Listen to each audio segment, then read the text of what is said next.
Hello, it's Saturday, the 29th of October 2022. I just paid a visit to Treasure Chest Salvage and I grabbed another stack of secondhand laserdiscs, which I'm going to look at right now.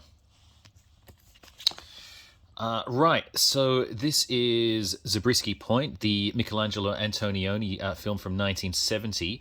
This is a MGM-UA laserdisc from 1983. So I've seen Zabriskie Point. I do have it on DVD. This was Antonioni's first film that he made in America. He directed, I think, just over half a dozen Italian films, and then in 1966 he made Blow Up in England, which was his first English language film, and then he went to America and made Zabriskie Point. It's an interesting film. It didn't do too well at the time, critically or commercially, but it has become a cult hit over the years. It's Antonioni's take on the American counterculture. So it's set in California, and it's about student rebellion and revolutionary politics and stuff. And it's pretty interesting. It's the writing and the acting is maybe a little bit iffy, but it doesn't really matter. It's such an interesting and a visually impressive film. And it's I think its legacy might be more so than anything in the film itself is a soundtrack. The movie had a pretty good soundtrack of rock music acts at the time, Pink Floyd and the Grateful Dead. Pink Floyd's contributions to this are interesting, and that's where I'm heading towards regarding this film's legacy. They contributed a bunch of tracks to the soundtrack for this movie. This was during that sort of post Syd Barrett, pre Dark Side of the Moon era of Pink Floyd, where they were doing like kind of experimental music for films. They did in 1969. They worked with Barbet Schroeder, they did the soundtrack for the movie More, which became the album More, and then in 1972 they did the soundtrack for Schroeder's La Velie, which became their album Obscured by Clouds. Anyway, so they contributed music to Zabriskie Point, and one of the tracks that they composed for the film, it was for I think it was called The Violent Sequence. It was during it was for a protest scene, and Antonioni said it was a piano piece by Richard Wright, and Antonioni said it was nice, but it was too sad and it reminded him of church. It was like church music. So that piece was never used for the film, but Pink Floyd, they didn't throw it away. In a couple of years later, when they were working on Dark Side of the Moon, they reworked the instrumental piano piece. And Roger Waters added lyrics to it, and it became Us and Them, which is probably the best track on Dark Side of the Moon. So that's sort of like, I guess, an interesting part of this movie's legacy is that it led to, a fairly classic, song. And here we have Swept Away by an Unusual Destiny on a Blue Sea of August, the movie written and directed by Alina Wertmuller. So this movie's from 1974, and this is a Laserdisc from 1983. I haven't seen this movie. It's, as far as I'm aware, it stars Mariangela Malato as a sort of a rich, conceited woman who berates the swarthy Sicilian working class communist deckhand played by Giancarlo Giannini, and then they get freak happenstance. They end up getting washed ashore on a deserted island, and the tables are turned where the deckhand gets to sort of berate and belittle this woman who had been treating him like crap beforehand, and then they fall in love and stuff. So I haven't seen it. It was remade. This movie was from 1974. It was remade in 2002 by Guy Ritchie, starring Madonna. And that was movie. I haven't seen that version either, but it's not very well regarded. I mean, Guy Ritchie, man, what happened to him? I mean, he was like the reverse Peter Bogdanovich.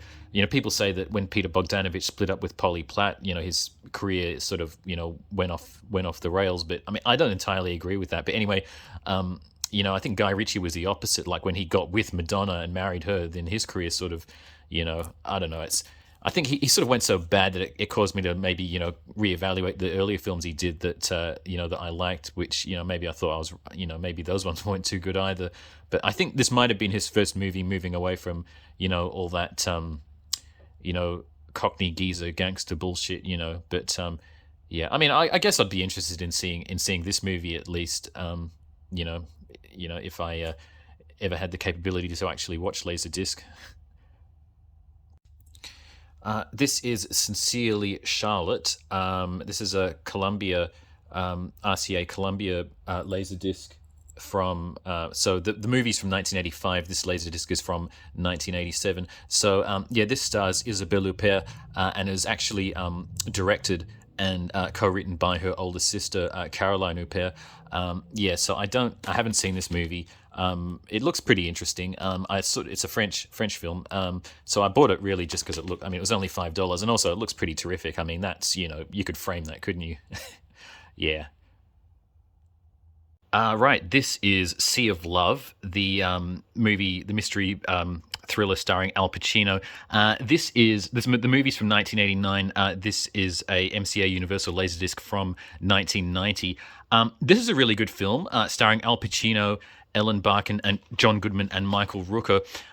It was sort of a comeback film for Pacino. He had some, really good films in the 70s and the 80s, and then in the mid 80s, in 1985, Pacino he starred in the Hugh Hudson's American Independence, War of Independence film Revolution, which was like a massive flop, and Pacino sort of went on hiatus after that. So he came back with Sea of Love. So this was his first movie, the first movie he starred in 4 years, and it was a pretty big hit.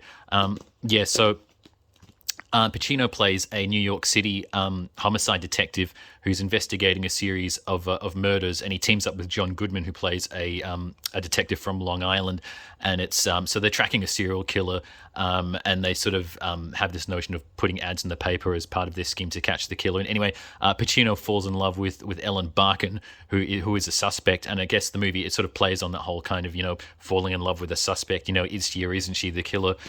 Which we've seen in other sorts of movies. But this is a good film. Pacino's really good. Ellen Barkin is really good in this. I really like her, and she gives a really fantastic performance. In his review of the film, Roger Ebert described Ellen Barkin as like a tigress in heat, hunting her quarry with an energy that almost derails the movie. And that's I think that's a pretty accurate observation. So yeah, I mean, as a mystery thriller, I don't know if the movie entirely works. You can kind of see from a mile off who the killer actually is, but it doesn't matter. It's still a good movie. So it was written by Richard Price, the novelist screenwriter, who's he wrote like The Wanderers and Clockers, and he wrote the screenplay for Scorsese's The Color of Money. And it was directed by Harold Becker, who's a director I have talked about before.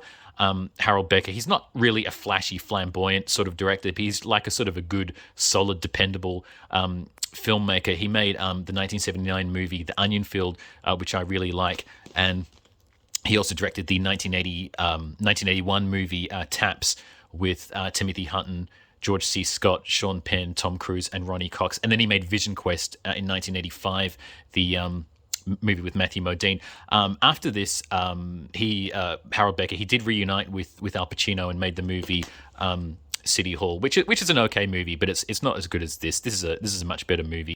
Yeah, and it was a really big hit, this movie. I mean, it cost, I think, $19 million to make, and it made, I think, over 110 million at the box office. So it was a big smash hit, and it kind of reinvigorated Pacino's career, and this is sort of where the next phase of Pacino's career begins. Made him an A-lister again. Like after this, heading into the 1990s, he did. Like Sensible Woman and Heat and so forth. So yeah, this is a pretty important movie, and I think it holds up. It holds up pretty well. Flight of the Intruder. The Vietnam plane action movie from 1991. This was directed by John Milius, and it stars Danny Glover and Willem Dafoe and Brad Johnson. This is an okay movie. It's not great. It's not anything spectacular. I mean, John Milius, he had some pretty good screenwriting credits particularly in the 70s with Magnum Force and Apocalypse Now. And then he did he did some movies in the 80s that he directed, like Conan the Barbarian and Red Dawn, Farewell to the King. And then, well, he made this. I'm pretty sure this is the last movie Milius actually directed. It was a bit of a. It didn't do very well commercially. It was a bit of a flop. I think it made like less than half of what it sort of took in, less than half of what it took to make. Yeah, so it's kind of, it's it is what it is. It's nothing great. I'm not entirely sure, but I think I read that at an earlier phase of this movie's production, John McTiernan was supposed to direct it. I mean, he'd done Predator and Die Hard, and then I think he didn't do this because he made The Hunt for Red October instead. Would this have been a better movie had John McTiernan directed? I would say probably. I think at that stage, McTiernan was in a lot better shape than John Milius was, filmmaking wise. But who can say? So this is a Paramount movie. So it's a Laserdisc from, I think, from 1991. So yeah. Toys, the Barry Levinson movie from 1992. This is actually a pretty heavy one. It's a gatefold, but anyway, we'll have a look at it. So Toys. This is sort of, we see this happening again and again. You have directors who have pretty good runs of movies. They do pretty well commercially, critically. They get awards, and then they're in a position where they can kind of do whatever they want, and a studio lets them make the sort of film that they want to make, and then it just all goes wrong. So Barry Levinson, starting in the early '80s, he had a pretty successful run of movies. He made Diner, then he did The Natural, Young Sherlock Holmes, Tin Men, Good Morning Vietnam, Rain Man, which won an Academy Award for Best Picture, and Levinson got Best Director. Then he did, I think he did after that was it Avalon and Bugsy. So he was sitting pretty, and then this is a movie, Toys, that he'd actually wanted to make for quite a long time, and the studio let him, and it's not a very good movie. I mean, it reunites him with Robin Williams. They did Good Morning Vietnam, but yeah, I mean, it's a sort of movie that, I mean, it's chock full of like terminal whimsy. The production design's good. It's a sort of movie where you can sort of admire it for just looking so so unique, but at the same time, is the movie successful at what it tries to do? And I would say it is not. So there you go. And the movie had that infamous teaser trailer with Robin Williams in the field of tall green grass, and he was like sort of talking to the audience, sort of breaking the fourth wall and doing some shtick. And I think maybe that teaser is probably better remembered than the movie itself. I mean, the movie was a massive box office bomb. Again, I think it's another one that sort of took it took in far less than what it cost to make. And I think I mean, it's got an interesting cast. But it's just sort of. I don't think Barry Levinson was ever quite the same after this. To be perfectly honest, I mean, he made some movies after this that are pretty good, some that were successful, but it felt like he was never really as consistent after this movie as he was before. Although that being said, he did have a hand in making the television series Homicide: Life on the Street, which is the best police drama ever made. One of my favorite TV shows. But anyway, Toys. It's it's not a good movie. I mean, I know that we see time and time again directors in a position where they can make a film. The studio just sort of throws money at them and they make a pet project. And sometimes the movie will be derided at the time, but its reputation will be improved. Will improve over the years. I think I mean, Michael Cimino is one that comes to mind when he made Heaven's Gate. That movie's actually pretty well regarded these days after decades of being, of a pretty bad reputation. But Toys, I don't know if anyone is really clamoring out of the woodwork to proclaim that Toys is a unjustly neglected, forgotten masterpiece or anything. No, I don't think so. This is a movie that I picked up today. I've never actually heard of it before. It's called Voyage. It's a movie from 1993, and you can, just by looking at the cast, I mean, Rutger Hauer, Eric Roberts, Karen Allen, Connie Nielsen's in this as well. It just looks like the kind of movie that even if it's bad, it would be so bad it's good. You can't really go wrong with a cast like that. I mean, I'm looking at that and I'm wondering, Rutger Hauer and Eric Roberts, like either one of those could be the bad guy in this, the cheesy villain. I really don't know. But anyway, I had a look at the back. And yeah, sort of, it describes this as an innocent couple's dream vacation explodes into nightmarish terror. It's set on a boat, so it kind of looks like maybe it's a ripoff of Dead Calm, But I don't know. So Eric Roberts is clearly the psycho in this. I'm guessing Rutger Hauer's the good guy.